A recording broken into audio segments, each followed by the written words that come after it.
पिता, पुत्र और पवित्र आत्मा के नाम पर आमेन। सबको जय यीशु। प्यारे मित्रों, हम मिलजुल कर प्रभु का वचन मनन चिंतन करेंगे, स्तुति और आराधना प्रार्थना करेंगे। ये बाइबल अध्ययन में हमको चंगाई और छुटकारा और जीवन में आशीष प्रभु प्रदान करते हैं। बाइबल हर एक संदेश ईश्वर से वचन हमको मिला है, एक सुसमाचार है हमारे मुक्ति के लिए, जीवन में आशीष के लिए ये खुशखबरी है। इसलिए मरकुस का सुसमाचार शुरुआत। प्रिय मित्रों, हम ऐसे वचन पढ़ते हैं, ईश्वर के पुत्र ईसा मसीह के सुसमाचार का प्रारंभ। नबी ईसाया के ग्रंथ में लिखा है, मैं अपने दूत को तुम्हारे आगे भेजता हूँ, वह तुम्हारा मार्ग तैयार करेगा। निर्जन प्रदेश में पुकारने वाले की आवाज, प्रभु का मार्ग तैयार करो, उसके पथ सीधे कर दो। यह शुरुआत मरकुस हमें याद दिलाते हैं। मरकुस का यह सुसमाचार में हमारे लिए ईश्वर प्रभु, हमारे लिए ईश्वर क्या किया है, हमारे प्रभु यीशु मसीह कौन है, और ये मसीह द्वारा हम में हमारे लिए क्या खबर हमको मिला है, इसके विषय में ईश्वर के पुत्र यीशु हमारे लिए ईश्वर का पुत्र है। इसलिए हम ईश्वर के निजी प्रजा है, हम ईश्वर का पुत्र। हम ऐसे यीशु के साथ हम विश्वास करते हुए ईश्वर का पुत्र यीशु के साथ हम जीवन जीते हैं। और हमारे लिए एक सुसमाचार है। ये सुसमाचार मतलब क्या है? ये सुसमाचार मतलब हम विजय पाया है। हमारे लिए शत्रु को परास्त करने के लिए, शत्रु को परास्त करने के लिए राजा शत्रु को परास्त किया और राजा अभी हमको विजय दिलाया है। इसलिए हमारे लिए एक सुसमाचार है। प्रिय मित्रों, इसलिए हम प्रभु के आगे ऐसे समर्पण करेंगे। हमको प्रभु ने कितने अच्छा खबर हमारे लिए समाचार दिया है, वो सुसमाचार है। हम पाप बंधनों से, हमारे पाप बंधनों में से, रोग बीमारियों से, हर मुसीबतों से, और जो अंधकार में है, दुष्ट आत्मा के बंधन में है, वो प्रभु ने छुड़ाया है। ओ यीशु, इसलिए ईश्वर का पुत्र स्वर्ग से ईश्वर ने भेजा है। वो हमें हमारे लिए मुक्ति विधान और हमारे लिए मुक्ति प्रदान किया है। ये हमें सिखाते हैं। मरकुस चेले लोगों में से 12 शिक्षित लोगों में से नहीं थे, लेकिन वो कितने ये दुख कष्ट सहते हुए ईश्वर के लिए सेवा किया। और अलेक्जेंड्रिया में वो उसका मृत्यु, मतलब वो शहीद बन गए। रोम निवासियों के लिए, रोम में जितने क्रिश्चियन लोग थे उन लोगों के लिए ये सुसमाचार वो लिखा है, विश्वासियों के लिए। मतलब उस समय अत्याचार कलीसिया के विरुद्ध, ईसाइयों के विरुद्ध सभी जगहों में कितने बड़े अत्याचार करते थे। इसलिए मरकुस ने विश्वासियों से कहा, ईश्वर का पुत्र हमारे यीशु ईश्वर का पुत्र है। इसलिए ये अत्याचार जो सहते हैं वे लोग विश्वास ना छोड़िए, विश्वास ना छोड़िए, दृढ़ बने रहो। इसलिए वो शहीद बनकर और अपने प्रभु यीशु के, ईश्वर के पुत्र यीशु मसीह के शिष्य बन गए और शहीद बन गए हैं। और इसलिए अपने साथी लोगों को विश्वास में आगे बढ़ने के लिए वो ईश्वर के पुत्र के विषय में वो लिखा है। ईश्वर के पुत्र है, वो कठिन पीड़ाएं सहते हुए, अत्याचार सहते हुए मृत्यु को परास्त किया, मृत्यु से जी उड़ा और आत्मा को प्रदान किया। वो ईश्वर का पुत्र है, हमें याद दिलाते हैं। अभी हम इसलिए पुराने नियम में इस्राएलियों के विषय में, इस्राएलियों द्वारा प्रभु ने कितने चमत्कार, और मरुभूमि में, निर्जन प्रदेश में वे लोग मरुभूमि और पार करने के लिए और यात्रा में कितने यातनाएं, लेकिन प्रभु साथ रहते हुए सदा खाने के लिए, पीने के लिए, संभालने के लिए, संरक्षण देने के लिए, शत्रुओं से छुड़ाने के लिए प्रभु साथ दे, वो याद दिलाते हैं। इसलिए दूसरा ये वचन में पहला बोला वो ईश्वर का पुत्र है, सुसमाचार का प्रारंभ है, प्रारंभ। इसलिए यह समझकर हम ये प्रभु ईश्वर का, यीशु ईश्वर का पुत्र है, सुसमाचार का प्रारंभ यीशु हमारे आगे है, यह हम समझकर विश्वासमय जीवन बिताना और विश्वासमय जीवन ऐसे शुरू करना है तो समझाने के लिए। इसलिए मैं ये ग्रंथों में, नबी ईसाया के ग्रंथ में लिखा है, मैं अपने दूध को तुम्हारे आगे भेजता हूँ, वह तुम्हारा मार्ग तैयार करेगा, निर्जन प्रदेश में पुकारने वालों की आवाज, प्रभु का मार्ग तैयार करो। मरुभूमि इसराइलियों के लिए मरुभूमि वो याद है। क्यों याद करते हैं? मरुभूमि वो मिस्र में से वे लोग निकलना, वो प्रभु ने निकल लाया है। मरुभूमि उन लोगों की यात्रा के लिए, सालों से यात्रा वो मरुभूमि से, प्रिय मित्रों, वो सावधान याद करना है। कारण क्या है? ये मरुभूमि में स्वर्गिक पिता ने कितने संभाला है, कितने उन लोगों को ये प्यार किया है। इसलिए फिर हम आगे बढ़ते, इसी के अनुसार यूहन्ना बपतिस्ता निर्जन प्रदेश में प्रकट हुआ, जो पाप क्षमा के लिए पश्चाताप के बपतिस्मा का उपदेश देता था। सारी यहूदिया और यरूशलेम के लोग यूहन्ना के पास आते और अपने पाप स्वीकार करते हुए यरदन नदी में उससे बपतिस्मा ग्रहण करते थे। यूहन्ना ऊंट का रोवों का कपड़ा पहने और कमर में चमड़े का पट्टा बांधे रहता था। उसका भोजन टिड्डियां और वन का मधु था। वो अपने उपदेश में कहा करता था, जो मेरे बाद आने वाले हैं, वो मुझसे अधिक शक्तिशाली है। मैं तो झुक कर उनके जूते का फीता खोलने योग्य भी नहीं हूँ। मैंने तुम लोगों को जल से बपतिस्मा दिया है, वह तुम्हें पवित्र आत्मा से बपतिस्मा देंगे। प्रिय मित्रों, अभी मेरे पीछे जो मेरे बाद आने वाला है, वो उसके विषय में परिचय दिलाते हैं, याद दिलाते हैं। जॉन द बैप्टिस्ट, यूहन्ना बपतिस्ता किसके बारे में, किसके विषय में अभी बोल रहे हैं? मतलब वो मरुभूमि में रहते हैं। मतलब इस्राएली लोगों के लिए एक मरुभूमि अपने स्वर्गीय पिता के ये संभाल और पिता के प्यार, वो कितने संभाला है, संरक्षण दिया है, सांत्वना दिया है, ये पूरा याद है। निर्जन प्रदेश में प्रभु नहीं छोड़ा है। इसलिए वो निर्जन प्रदेश में वो उसका, ये यूहन्ना का ये आवाज क्या है? मरुभूमि में ये नबी मूसा चट्टान से कैसे पानी दिया है। मतलब प्रभु ईश्वर, स्वर्गीय पिता ने ऐसे मरुभूमि में इस्राएली लोगों को, अपने निजी प्रजा को संचालित करने के लिए नियुक्त किया है। वहां कैसे नबी मूसा द्वारा वे लोग पानी, ये चट्टान से पानी पिया है, यह स्वर्गीय ईश्वर का शक्ति है। अभी वो यीशु जीवन का जल मैं हूं। इसलिए प्रिय मित्रों, यह मरुभूमि में आपके आगे ऐसे चट्टान जैसे कठिन लोग आपके आगे होगा, लेकिन मैं आपको संजीवन जल मैं दूंगा।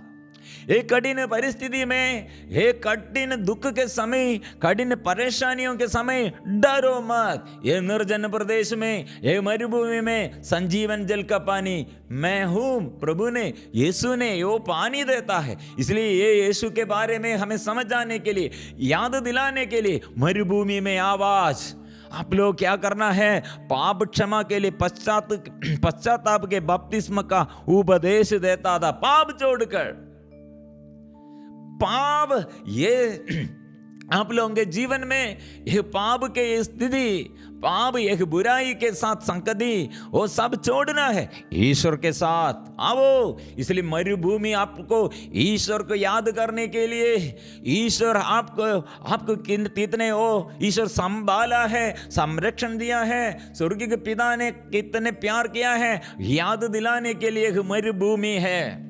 इसलिए हम याद करते हैं इस्राएली लोगों को। प्रभु ने ये वचन दिया है, विधि विवरण ग्रंथ 29 में हम वचन पढ़ते हैं, विधि विवरण अध्याय 29 हम ये वचन ये पढ़ते हैं। इसमें कितने अच्छा से लिखा है, प्रभु ने प्रभु का संरक्षण अपने प्रजा के लिए कैसे दिया है और कैसे वे लोग ये अनुभव किया है। 29 पद संख्या 4, विधि विवरण 29 पद संख्या 4 में हम ये वचन पढ़ते हैं, मैंने 40 वर्ष तक उजाड़ खंड में तुम्हारा नेतृत्व किया, तब भी ना तुम्हारे शरीर के वस्त्र जर्जर हुए, ना जर्जर हुए, तुम्हारे वस्त्र ना जर्जर हुए, और ना तुम्हारे पांव के जूते घिसे। और ऐसे प्रभु ऐसे आपके कपड़े को और अपने पाँव में अब जो ऐसे आप लोग क्या पहनते हैं, पाँव के जूते, वो भी प्रभु ने संभाल कर और ऐसे एक एक विषय में प्रभु सांत्वना और संभालने के लिए सदा प्रभु साथ थे। और निर्गमन अध्याय विधि विवरण फिर पद संख्या 8 में भी वो ये वचन हम पढ़ते हैं, मतलब प्रभु कितने हमें संभाला है, ईश्वर कितने संरक्षण दिया है। विधि विवरण अध्याय 8 पद संख्या 3, उसने तुम्हें त्रस्त किया, भूखा रखा और फिर तुम्हें मन्ना भी खिलाया, जिसे ना तुम जानते थे और ना तुम्हारे पूर्वज की, इससे उसने तुमको यह समझाना चाहा कि मनुष्य रोटी से ही नहीं जीता है, वह ईश्वर के मुख से निकलने वाले हर शब्द से जीता है। इन 40 वर्षों में ना तुम्हारे पहने हुए वस्त्र जर्जर हुए हैं, तुम्हारे वस्त्र कितने अच्छा से उज्जवल हो गए थे, और तुम्हारे पांव ही सूजे। और ऐसे चलते चलते आपको सूजन आया है क्या, थक गया है क्या? कारण क्या है? प्रभु समय समय पर खिलाने के लिए और समय समय पर अब जरूरतों में सदा प्रभु साथ है। इसलिए प्रभु ने बार बार कहा है, मैं वही ईश्वर जो तुम्हें स्वस्थ करता है, जो तुम्हें स्वस्थ करता, मैं वही ईश्वर हूं जो तुम्हें स्वस्थ करता है। प्रिय मित्रों, इसलिए प्रभु सदा संभालने के लिए, संरक्षण देने के साथ रखते थे। बाद में क्या हुआ है? मिस्र में से जब ये इस्राएली लोग निकल गया था, लेकिन बीच बीच में बुनबुनाते हैं, क्योंकि उन लोगों का मन ये मिस्र में राजा फिरौन के अधीनता में रखते हुए वहाँ कितने पाप है, शरीर की मोह माया है, मनोरंजन के लिए भोग विलास और सब उन लोगों के याद है, वो छोड़ने के लिए तैयार नहीं है। इसलिए वे लोग और क्या एक एक कारण बोलते हैं प्रभु से, और हमको वहाँ जाना है। मूसा से कहा वो वहाँ है तो, और कितने अच्छा से मीट मछली वो सब खाने हमको मिलते थे।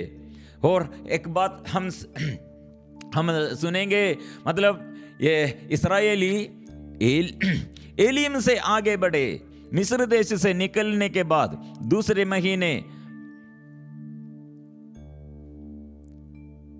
15वें दिन इस्राएलियों का सारा समुदाय एलीम और सोनै के बीच सीन नामक मरुभूमि पहुंचा। सीन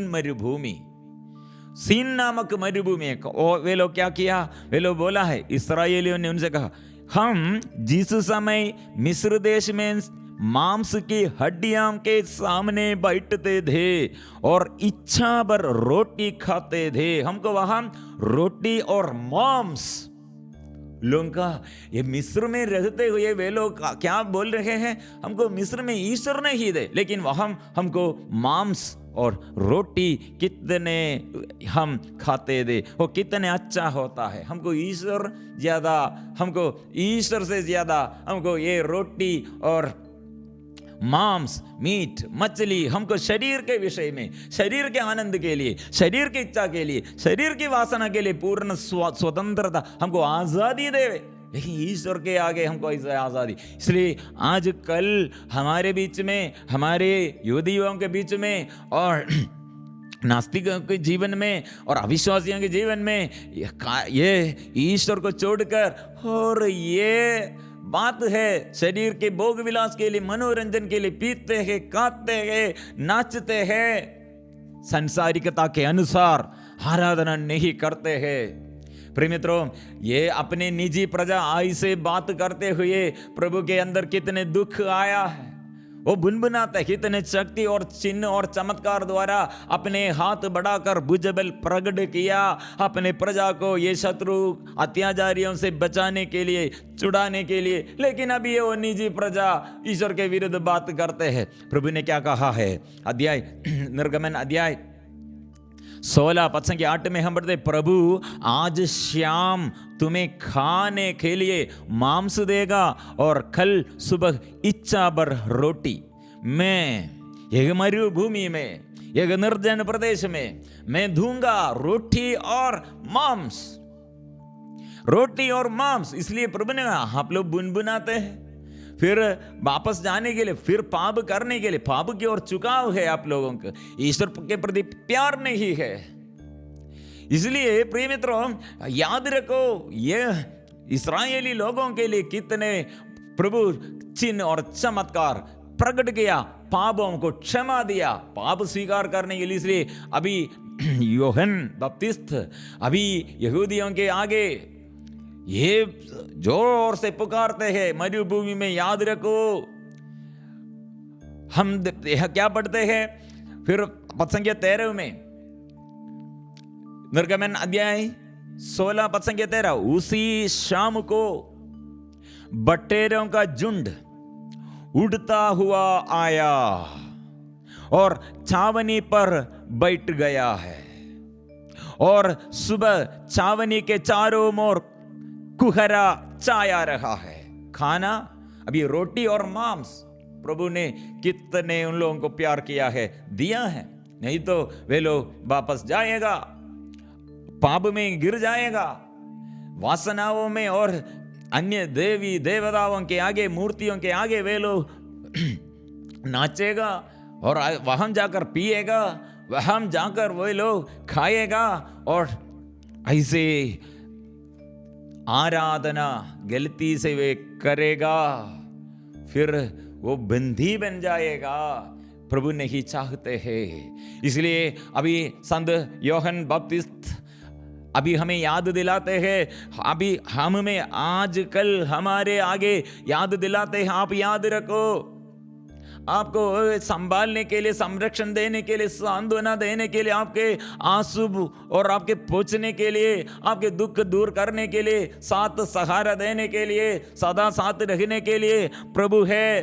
डरो मत और पाप छोड़कर पश्चाताप करो, पास आओ, याद दिलाते हैं। इसलिए यूहन्ना ऊंट के रहो, यूहन्ना का वस्त्र हमें याद दिलाते हैं, और उसका ये पूरा क्या पहनते हैं, क्या खाते हैं, हमको याद दिलाते हैं। उसका भोजन क्या है, टिड्डी को हम ये मरुभूमि में ऐसे सब हमें याद दिलाने के लिए ईश्वर का प्यार, हमारे दुर्बलताओं में, हमारे कमी कमजोरियों में ईश्वर कितने अधिक से अधिक हमें प्यार करते हैं। प्यार का अनुभव, प्यार हमें याद दिला, ईश्वर का अपार प्यार हमें याद दिलाते हैं। हम दुर्बलों के लिए, हम निजी प्रजा है, याद दिलाते हैं। और प्रिय मित्रों, और या जो मेरे बाद आने वाले हैं। अभी योहन इतना हमसे बताया है, मेरे बाद, मेरे पीछे आने वाले हैं, वह है राजा। प्रिय मित्रों, यीशु के बारे में वो परिचय हमको एक्सप्लेनेशन देता है, हमको परिचय, यीशु के बारे में वो परिचय कराता है। प्रिय मित्रों, मैं जो मेरे बाद आने वाले वो मुझसे अधिक शक्तिशाली है। मैं तो चुक कर उनके जूते का फीता खोलने योग्य भी नहीं। वो क्या करेगा? मेरे पीछे आने वाला वो कौन है? वो क्या करेगा? प्रिय मित्रों, यह है हमारे लिए सबसे बड़ा संदेश और सुसमाचार। वो पवित्र, मैंने तुम लोगों को जल से बपतिस्मा दिया, जल से बपतिस्मा दिया। मतलब ये यरदन नदी पार करना है। यरदन नदी में अभी बपतिस्मा है पाप स्वीकार करने के लिए। मतलब ये यरदन नदी पार करने के लिए नबी मूसा को नहीं सका था, इसलिए नबी मूसा के मृत्यु के बाद इसका पता ये इस्राएलियों को लीड करने के लिए उत्तराधिकारी योशुआ नबी है। इसलिए योशुआ नबी और यरदन नदी पार करने के लिए प्रभु नियुक्त किया है। योशुआ नबी को लीड किया है। उत्तराधिकारी योशुआ द्वारा वे लोग पार के। उस समय नबी योशुआ से, और ये नदी पार करने के लिए आप लोग क्या करना है, यह हम पार करना है। इसलिए योशुआ अध्याय 3 पद संख्या 5 में आप लोग अपने को पवित्र बनाए रखो। ये यरदन नदी हमको पार करना है, इसलिए अपने को पवित्र बनाए रखो। मैं तुम्हारे आंखों के सामने कल चिन्ह और चमत्कार तुम देखोगे। इसलिए चिन्ह और चमत्कार, इसलिए प्रिय मित्रों, हम भी ये यरदन नदी हमारे बपतिस्मा के समय ऐसे एक पवित्रीकरण हमारे जीवन में आनंद जीवन प्राप्त करने के लिए, आशीष पाने के लिए, बंधनों से छुड़ाने के लिए और हर बुराई से हमें छुड़ाने के लिए हम पाप स्वीकार करना है। और वो हम अनुभव करने के लिए ईश्वर का पुत्र जैसे, पुत्री जैसे, ईश्वर के संतति जैसे हम और नवनीकरण हम प्राप्त करना चाहिए। वो यीशु और आत्मा से, पवित्र आत्मा से बपतिस्मा, पवित्र आत्मा से। यीशु क्या कर रहे हैं? बहुत लोग यीशु के विषय में और ऐसे बताया है और ऐसे सिखाया है। और यीशु क्या कर रहे हैं? यीशु आपको धन संपत्ति के क्षेत्र में मदद करेगा, बैंक ऑफिसर जैसे, और आपके शत्रुओं को परास्त करेगा, एक पुलिस ऑफिसर जैसे आपको संरक्षण देगा। और हाँ, एक डॉक्टर जैसे आपको रोग बीमारी और प्रभु और यीशु अच्छा करेगा। प्रिय मित्रों, संत योहन ने ऐसे, योहन बपतिस्त ऐसे कुछ भी नहीं कहा है यीशु के बारे में। यह कहा है सबसे महत्वपूर्ण बात, सबसे बड़ा बात, वो यीशु वो कौन है? वो शक्तिशाली है और क्या हमको वो देता है। मैंने तुम लोगों को जल से बपतिस्मा दिया, वह तुम्हें पवित्र आत्मा से बपतिस्मा देंगे। पवित्र आत्मा, प्रिय मित्रों, यह आत्मा, यह हमारे अंदर आत्मा के अभिषेक द्वारा, आत्मा द्वारा हम संजीवन जल का स्रोत हम में है। वो आत्मा हमको दे देगा और हम ईश्वर के पुत्र जैसे, हमारे जीवन में फिर बाधा नहीं है, जीवन में फिर दुख नहीं है, बोझ नहीं है। हर बीमारी के ऊपर हमको अधिकार है, शैतान के ऊपर हमको अधिकार है, दुख के ऊपर हमको अधिकार है, संसार के ऊपर हमको अधिकार है। वो ईश्वर है, वो ईश्वर है, वो आत्मा देता है, उसके आत्मा इसलिए हम में। इसलिए प्रिय मित्रों, आजकल हम इसलिए सुसमाचार हम में ऐसे शुरू करना चाहिए। याद करते हैं, याद दिलाते हैं। मरुभूमि जीवन में ऐसे अकेलापन, हमारे जीवन में ऐसे स्थिति में प्रभु साथ है। प्रभु आग, पवित्र आत्मा के आग से, पवित्र आत्मा से बपतिस्मा वो देता है। प्रिय मित्रों, इसका अर्थ क्या है? हमारे पुनर्जीवन अभी हो गए हैं, प्रभु द्वारा है। और जीवन में ऐसे प्रभु साथ है, वो हमें याद दिलाने के लिए और हमें समझ आने के लिए, ये सुसमाचार की घोषणा करने के लिए वो अभी सब प्रभु ने प्रबंध किया है। इसलिए जॉन द बैप्टिस्ट वो शुरू किया है, वो कर चुका है।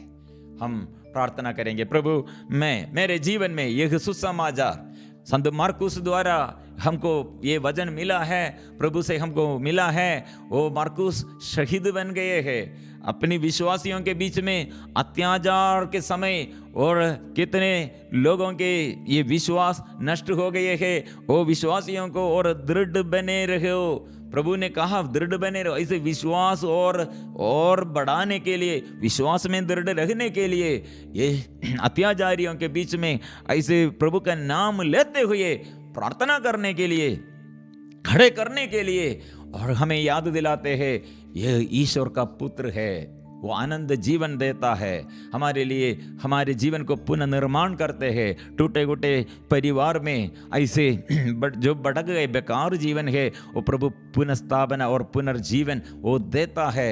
यह है ये सारांश है। ऐसे हम शुरुआत में समझकर प्रार्थना करेंगे, प्रभु मेरे जीवन में, मेरे यीशु मेरे जीवन में आइए, जीवन का मालिक, जीवन का स्वामी मेरे जीवन में अभी राज्य करने के लिए, और ईश्वर का सारे वरदानों मेरे जीवन में पवित्र आत्मा के अभिषेक प्राप्त करने के लिए हो आइए, मेरे जीवन में आइए। हम प्रार्थना करेंगे। सबको जय यीशु।